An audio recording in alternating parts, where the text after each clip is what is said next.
Ayun, so good evening guys. Ngayon po ay Thursday, May 21, 2026. So patapos na naman yung weekends natin bukas at pumitik naman yung index natin pero konti lang. So nag-up siya ng 0.4%.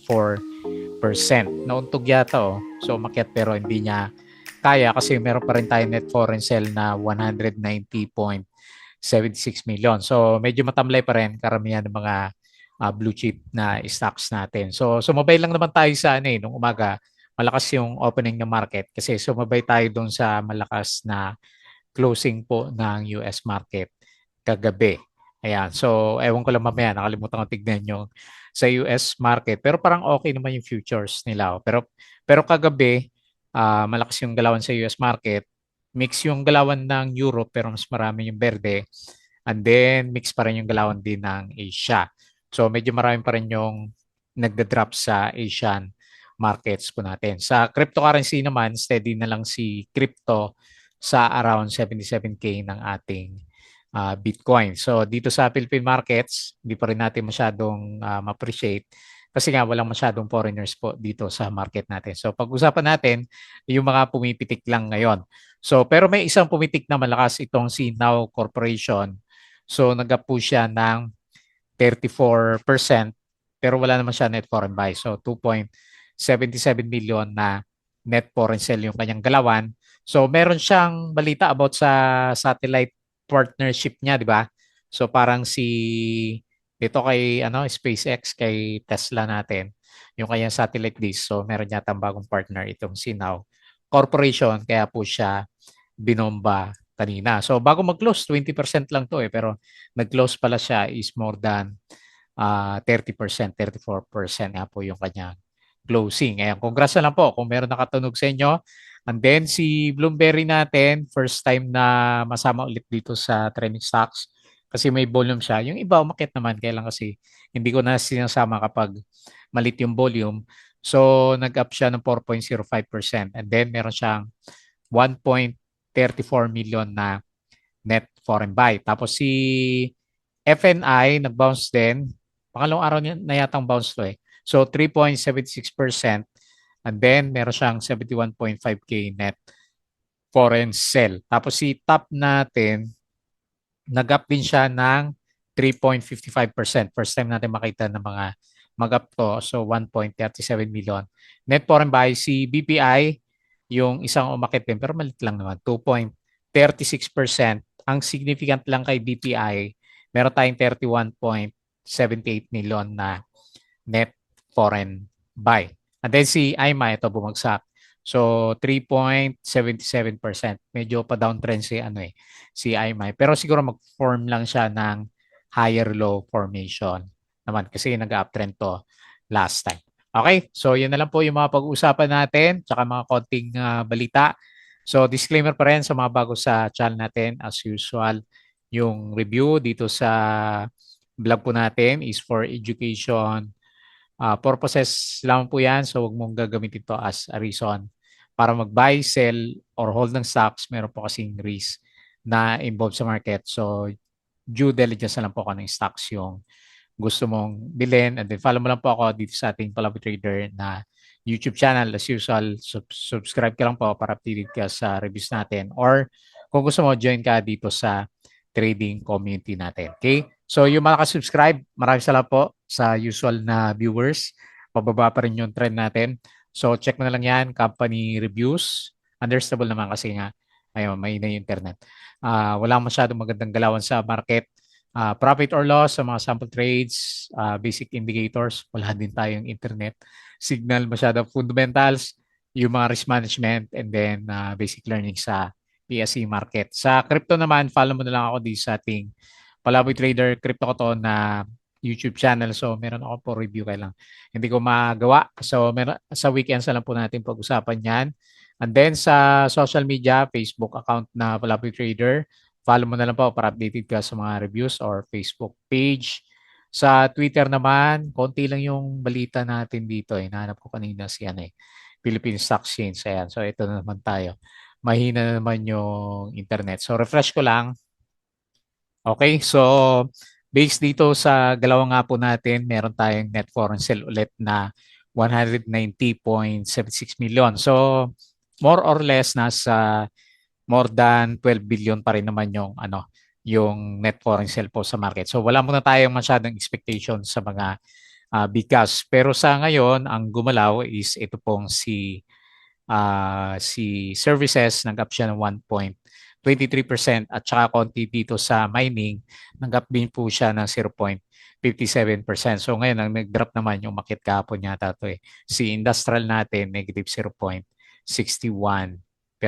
Okay? So yung pinaka-most active natin kanina, usually mga big caps to, sina ICT, BPI, and BTO. Pero halos kalahati sa kanila bumagsak, no? Ayan, no?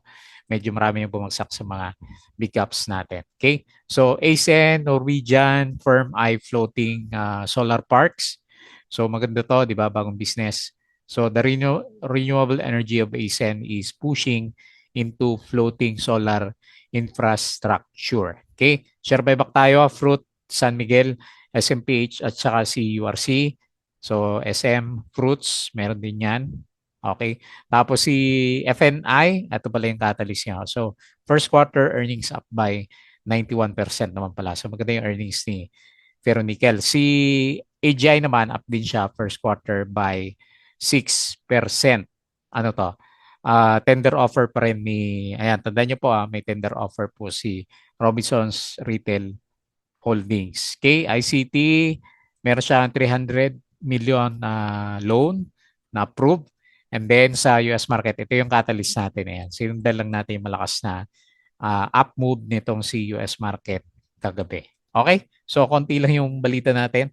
And then, patalastas po ulit yung ating Patreon channel na Palaboy Trader kung gusto yung guide o kasama sa trading. Meron po tayong trading group dito sa Patreon channel natin. Okay? So, check mo na lang po yan. Tapos, punta tayo dito sa PSE market. So, yung prediction natin, bearish pa rin syempre. Kasi meron tayong descending triangle dito sa bandang baba. Tapos yung natin, ayaw pa rin naman gumalaw, di ba? So, dito lang tayo sa ilalim ng RSI 50 levels natin. Medyo pabalik ko na rin yung itsura ng MACD formation. So, nag-close tayo ng 5,920. Okay, umakit tayo 0.46%. Kaya lang wala pa rin foreigners. 190.76 million. Okay? So, yung mga movers natin, si Now. So, ito pinitik, no? So, hindi mo pala pinitik. Talagang binomba. So, dahil nga doon sa kanyang balita, yung kanyang bagong partnership, di ba? So, pero wala pa akong nabasang official news. So, nag-up siya ng 34%. So, the rest ng malalaki yung galawan dito, wala namang volume. So, dito na lang tayo sa may volume. Si FNI, nag-up din siya ng 3.76%. Ayan, pangalawang araw na po na umakyat si FNI. Mukhang magre-retest ulit dito sa bandang taas. Tapos si TAP, nag-up din siya 3.55%. Nauntog nga lang kanina, pero okay lang. BHI, hindi rin naman walang volume. Tapos si BPI, ito yung kinuha natin sa reviews. So, meron siyang dividends pala. 2.76%.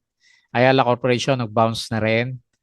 Okay, nag-up siya ng 2.38%.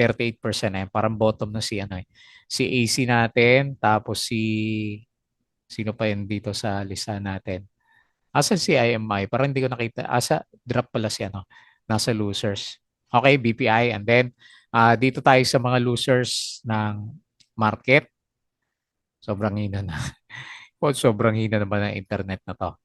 Okay, so ayan.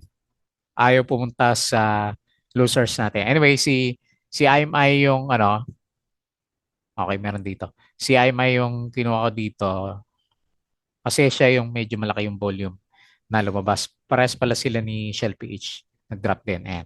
So, naghanap ng support si IMI po natin. Okay? So, balik tayo dyan. And continuous dito sa US market. Okay. Mapula-pula yung futures. Naku, eto na naman tayo. So, mapula yung futures natin. So, S&P futures, minus 0.48%. Si Dow futures, minus 0.38. Tapos si Nasdaq futures, negative 0.63%. Ayan. So, malamang. Ito na naman yung sundan natin bukas na galawan natin. So, Europe, mix o mas marami. pa-drop din sila, and then your Asia stocks mix tayo. Mas marami pala yung berde. Sorry, mas marami yung berde kasi si Korea umakyat siya, laki naman, 8.42%, 'di ba? So nagliliparan yung mga stocks sa bandang Korea. So dito naman sa cryptocurrencies, steady lang tayo. 77K pa rin si Bitcoin, 2.1K si Ethereum, and then 1.37 si XRP at saka 0.1 si Dodge. Okay po, so yun po yung mga galawan. Balik tayo dito and very quick review dito sa mga trending stocks.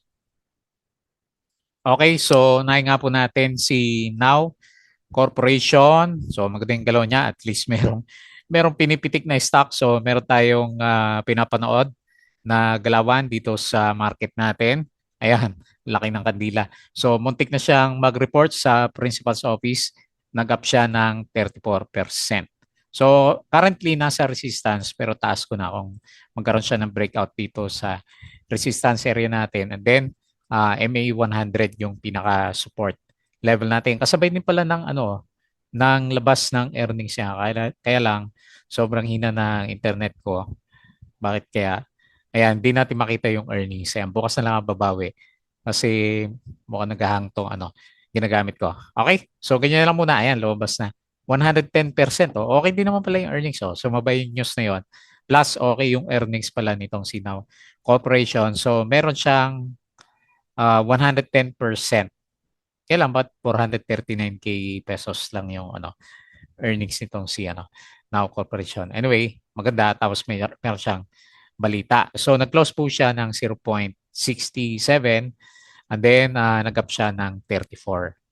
So nag-drop siya negative 2 point or rather net foreign sell negative 2.77 million. 2.7 ba yan o 277? 2.77 million net foreign sell. So dahil dyan, nag-RSI overbought siya. So 71 nag-start na mag-spike yung MACD formation. Pero pag mga ganyang balita, ano sa tingin mo? Parang may follow-up pa, no? So tingin ko magre-retouch tayo dito sa 0.7768. Hopefully. Para meron tayong pag-usapan ulit. Bukas. So next na mga gumalaw. Bloomberry, medyo matagal na rin to sa ilalim, di ba? So ito yung first time natin na nakita, grabe naman yung internet ko, na gumalaw si Bloomberry natin.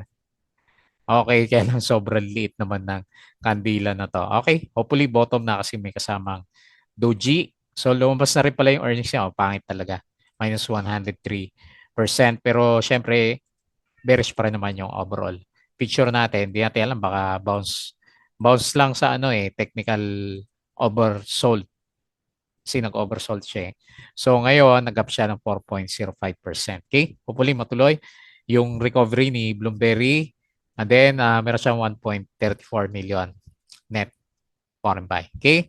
Next, FNI. So, okay naman pala yung earnings niya, FNI. So, hopefully, mag-retouch siya ulit doon sa pinaka-resistance area natin dito sa bandang taas. So, tignan natin yan. May catalyst. May catalyst kasi, ayan o. So, ay, malaki, no? 92% annual yon.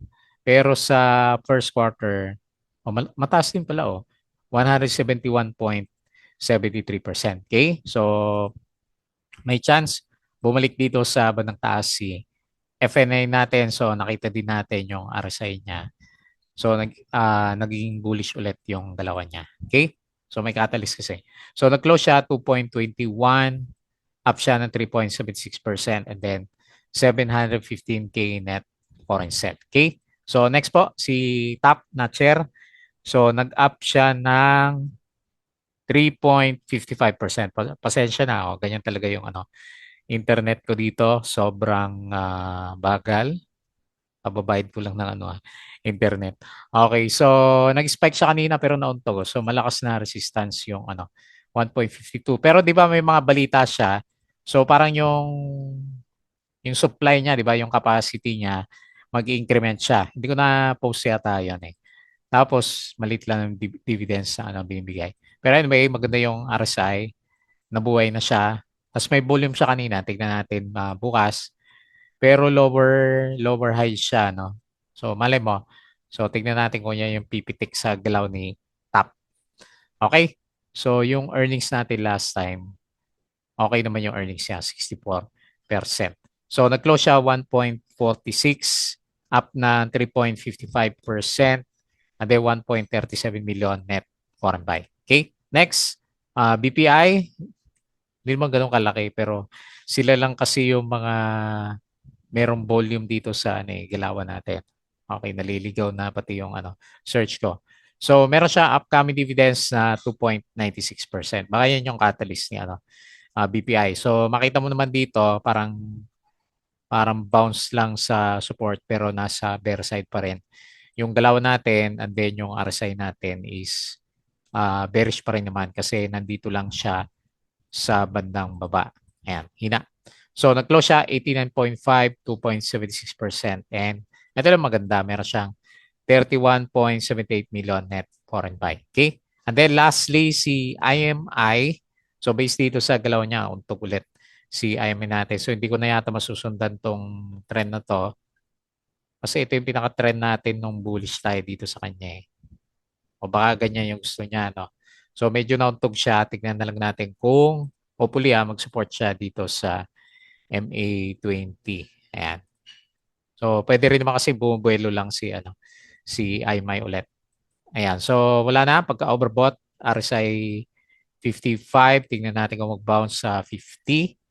O bukas siguro natin malalaman yan. So, nag-close siya 4.08. Drop ng 3.77% and then minus 2.48 million net foreign sell. Okay? So, balik tayo sa index. So, wala pa rin Wala pa rin yung momentum kasi wala naman tayong nakikita na malakas na net foreign buy sa markets po natin. Okay po. So, yun lang muna bago tayo close. Please don't forget to subscribe ulit dito sa ating Vlogby Trader na YouTube channel. Join ka sa group, guys. Kung gusto mo ng guide, Crypto Kotaw, follow mo na lang. Facebook account, Facebook page, Twitter, and Patreon sa mga gusto ng guide. Sali lang po kayo sa group natin. Okay? So, yun lang. Maraming salamat. Kita ulit tayo bukas.